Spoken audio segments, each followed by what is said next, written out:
Have you ever wondered about the existence of markets that sell something other than goods or services? Welcome to the unseen world, a world that trades not in commodities, but in lives. A world that exists not in the shadows but in plain sight. A world that is as real as it is chilling, the Bulgarian Roma market. In the heart of Bulgaria, nestled within the Roma communities, lies a market unlike any other. It's a market that deals in futures, in destinies. But these aren't the futures of stocks or bonds, they're the futures of young girls. Often virgins, who are sold into a life they didn't choose. You might ask yourself, how big can such a market be?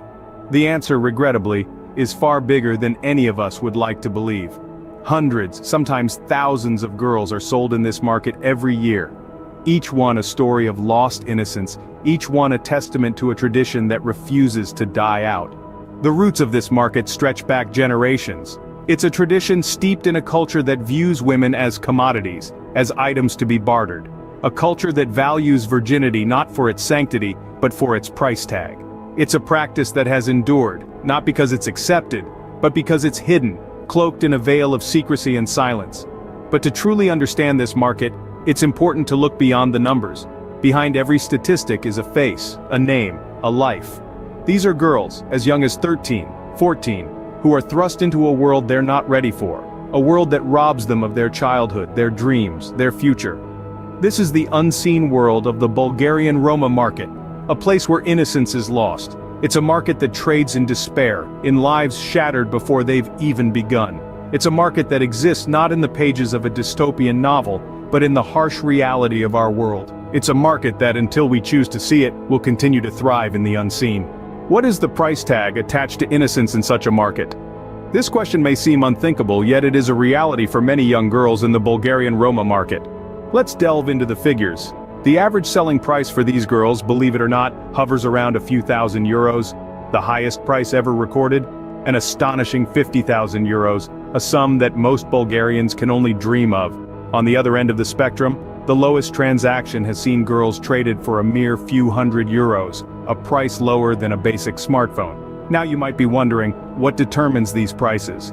The answer lies in a combination of factors, each disturbing in its own right. Age, virginity, and beauty. These are the three primary drivers of this dark trade. Age is a crucial aspect. The younger the girl, the higher the price. It's a perverse system that values innocence and youth above all else. This is where the concept of purity comes into play. Virginity is highly prized, often confirmed by invasive and humiliating tests.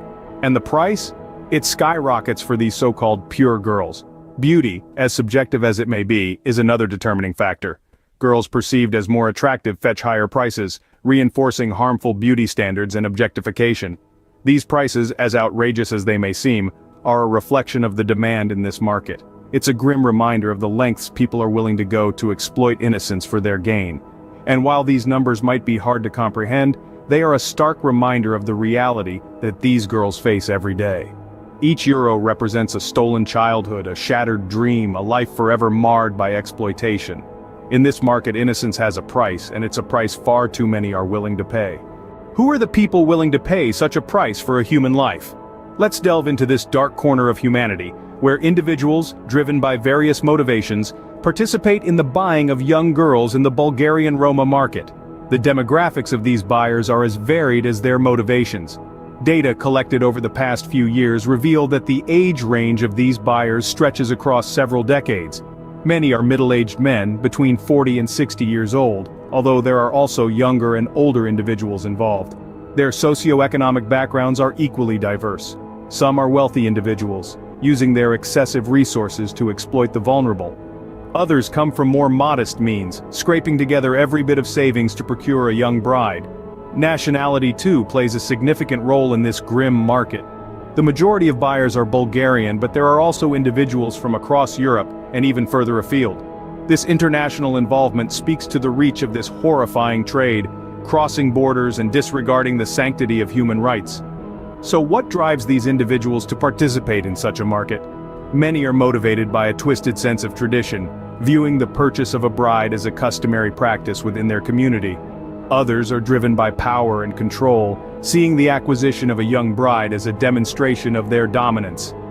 Then there are those who justify their participation with a perverse belief in rescuing these girls from a life of poverty. They convince themselves that they are providing a better life, a gross rationalization that only serves to perpetuate the cycle of exploitation. Whatever their motivations, these buyers are the lifeblood of this market, their demand driving the supply of young brides. It's an uncomfortable truth, yet one that needs to be brought to light if we are to tackle this issue effectively. It's a chilling reality that there are people who see no wrong in buying a human life. Who sells their own flesh and blood, and why, you may ask? It's a question that weighs heavy on our conscience, and it's one we must grapple with as we delve into the lives of the sellers in Bulgaria's Roma bride market. These sellers are often families living on the fringes of society. Stricken by poverty, they tread the thin line between survival and desperation. According to the World Bank, around 60% of Bulgaria's Roma population live below the poverty line. That's over half of the community living on less than $2 a day. But why do they resort to selling their daughters? Many of these families see no other way out. With limited access to education and employment, the dowry from a bride sale often provides a financial lifeline. In some cases, it's the only way they can afford basic necessities like food, shelter, and clothing. Now imagine being in their shoes for a moment. Imagine the anguish of a parent forced to commoditize their child's innocence, just to keep the rest of the family afloat. The heartache is palpable, yet they feel they have no choice. Societal norms and traditions play a crucial role too. The practice of selling brides is deeply ingrained in the Roma culture. It's a tradition passed down generations, often unquestioned and unchallenged. This cultural inertia adds another layer of complexity to the issue. However, it's essential to remember that not all sellers are the same. While some may feel trapped by circumstance and tradition, others may be motivated by greed and indifference. It's a spectrum that reflects the depth of human frailty and resilience. In the end, it boils down to a heartbreaking choice. A choice between survival and morality. For these families, survival often wins. And so, the cycle continues. A cycle of poverty, desperation, and the sale of young brides.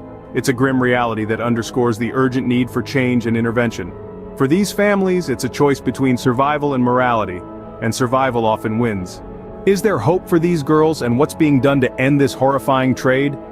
Let's dive into the efforts being made to combat this shocking market. Non-governmental organizations, government bodies, and international organizations are all pulling together to put a stop to this inhumane trade.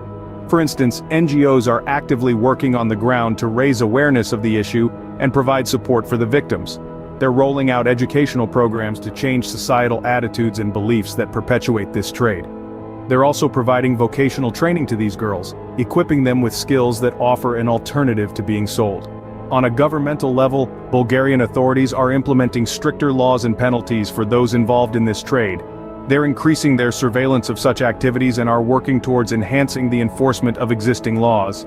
Internationally, organizations such as UNICEF and the European Union are working tirelessly to put pressure on the Bulgarian government to take more decisive action. They're also providing funding and resources to support local NGOs in their work. Now let's talk numbers. Over the past decade, the number of reported cases of girls sold in this market has seen a decrease of about 20%. That's progress, but it's not enough. The challenges are immense, with deeply rooted cultural norms, poverty, and a lack of education being the primary roadblocks. Despite these challenges, the fight against this market is not relenting. The work still needed is substantial. More resources, more awareness, more education, more enforcement, all these are required to fully eradicate this market. The fight against this trade is a marathon, not a sprint. It's a complex issue that requires a multifaceted approach, but every small victory brings us one step closer to the finish line. The fight is on, but it's a long and arduous journey to end this horrifying trade.